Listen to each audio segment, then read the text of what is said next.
The man accused of killing a teacher at Ravenscroft School, charged with murder and being held without bond. Here he is today in the courtroom, Ryan Camacho. So investigators say he broke into a teacher's home, attacked her while she was calling 911. The teacher we're talking about is this woman, Zoe Welsh. She was a science teacher and the former chair of the science department. After the attack, she went to the hospital where she died from her injuries. WRAL's Eric Miller is covering this story for us tonight. Eric, Welsh's death, tragic enough, of course, compounded by the lengthy criminal history. And the suspect, Camacho, you spoke with someone who has had lengthy run-ins with this guy as well. Yeah, absolutely, Ashley. We sat down with Wes Phillips. He says the murder that happened here on Clay Street over the weekend hit far too close to home. That's because nearly a decade ago, he says that Camacho harassed, stalked, and terrified his family for more than a year. Phillips told us that he had to move his family twice and that pleas to police and prosecutors that something be done about this man ultimately went unanswered. You take a look at this video here. Now, Phillips says this all started all the way back in 2016. He had a number of scary interactions with Camacho. That includes in October of that year. He says his wife spotted Camacho outside what at the time was their home in Mordecai. Security video captures a man throwing a rock into the windshield of Phillips' car and then through the sunroof before kicking and punching that car. After Phillips and his family moved away, he says Camacho later came back and then fired several shots into their former home. Camacho did end up facing charges in that case, but Phillips says it wasn't enough and authorities should have done more here. And part of the reason I'm here is it makes me really angry. It makes me angry that it feels like there was a complete institutional just failure here that led to a woman being killed who touched so many lives. Yeah, Phillips says he even tried to get something as simple as a no contact order put in place, but that was never able to happen, he says, because police couldn't find Camacho to serve him with paperwork. Now, Camacho did have his first day in court here in the Zoe Welsh case this morning. He's due back in court on January 26th and is currently being held without bond. In Raleigh, Eric Miller, WRAL News. Eric, thank you. All of it is very sad and shocking, of course. And if none of this is sitting well with you, I get it. How could it? It feels wrong. It feels like the system failed this woman, failed her family and her students and her friends, and failed the memory of other victims like Iryna Zarutska, right?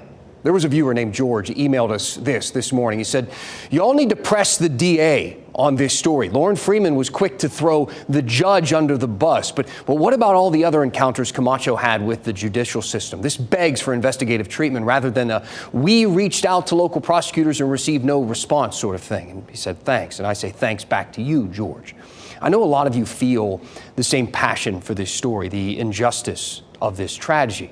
After all, wasn't Iryna's law supposed to do a better job of preventing a crime like this? To remind you, that's the new state law spurred by the shocking video of a stabbing on a light rail train in Charlotte, the killing of an innocent woman at random by a man who she never knew, a man with a history of mental illness who had been in and out of jail for lots of low-level crimes. In fact, he was just out of jail at the time when this happened without being required to pay bail. Iryna's law aimed to address this. It requires judges to do a few things, but it requires them to initiate involuntary commitment proceedings when considering pretrial release in some cases. So basically that means the new law makes it so more defendants get a mental evaluation before the court can make a decision to free them or not. Now, I know a lot of you are asking questions about this, but we should say they didn't really need Iryna's law in this case, in the Camacho case. I say that because they did do a mental evaluation, and what happened next may be hard for you to understand or accept. See, Camacho has this long rap sheet, and we'll get to that in a moment. But for now, let's just focus on his most recent crime, the one that led to his recent mental evaluation, because it's the moment that could have changed everything. This past August, Camacho was charged with larceny, breaking and entering, and property damage. Those are the charges, the technical charges, but what he's actually accused of doing is stealing 2 pillows off of a porch of one home and breaking windows at another home. These are non-violent misdemeanors. And here's where it gets tricky. You see, when Camacho went to trial for this, they gave him that mental evaluation, and they determined at the time that he was unfit to stand trial. Basically, they were saying he didn't know what was going on. He couldn't communicate with his lawyer. He couldn't defend himself. So the DA dropped the charges, but not before requesting the judge commit him for mental treatment, an involuntary commitment. And the judge said no. So, wait. How can he be unfit to stand trial, unfit to be responsible for these alleged crimes, but be fit enough to walk free? Here's how attorney Daniel Meyer explained it.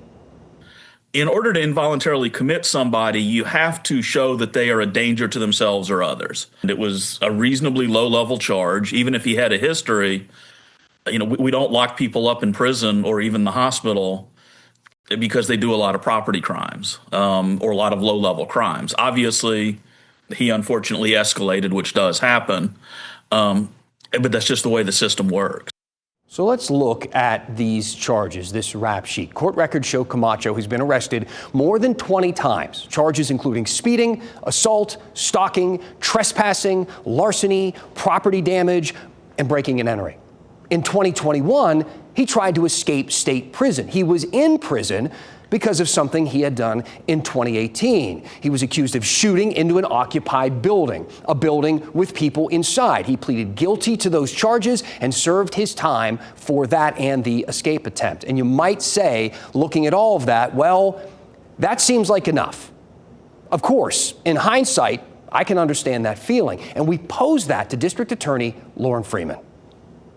Has to make the decision based on the evidence available to them at that point in time. They don't have the benefit, of course, of a crystal ball, of being able to look and see what's going to happen. Okay, got it.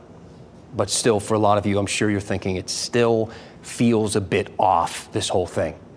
I mean, if someone is clearly deteriorating, they know he is mentally unwell, but he hasn't made a direct threat. You don't have a crystal ball. What options do exist before violence happens? That is the hard part.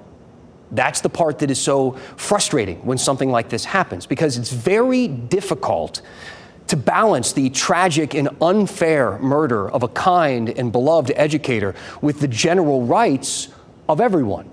How do we punish people for crimes we think they might commit? Society makes the rules. It's that whole maximum.